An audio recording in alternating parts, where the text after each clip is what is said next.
Donald Trump is making, he's taking the moral position here in Gaza. He's the first world leader to come out unequivocally and say what Hamas has done is outrageous, taking up hostages, and they need to give them back. I mean, I wish we'd had that leadership for the last, 15, 16 months from other Western leaders. If we had, I think we'd have had this war in Gaza come to a close a lot sooner. Yeah.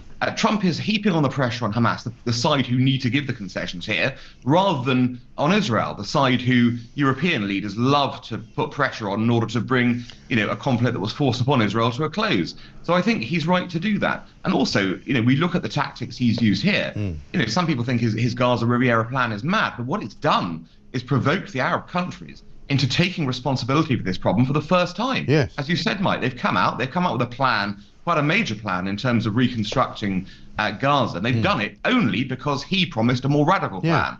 And had he not done that, we'd never have got to this position. Now, I'm not suggesting it's the be-all and end-all, but I think if there's a way you can defeat Hamas, either militarily or through other kinds of pressure, we should be taking it. And then we have to look, obviously, at the reconstruction of that territory to make sure it never happens again and people there prosper. Of course. And it's a similar effect he's had in Europe, isn't it? Suddenly European leaders are scurrying around talking about peace in Ukraine and talking about building up their arms because they've allowed them to be denuded so much over the course of the last several decades. And so he is having a massive effect on worldwide policy, isn't he?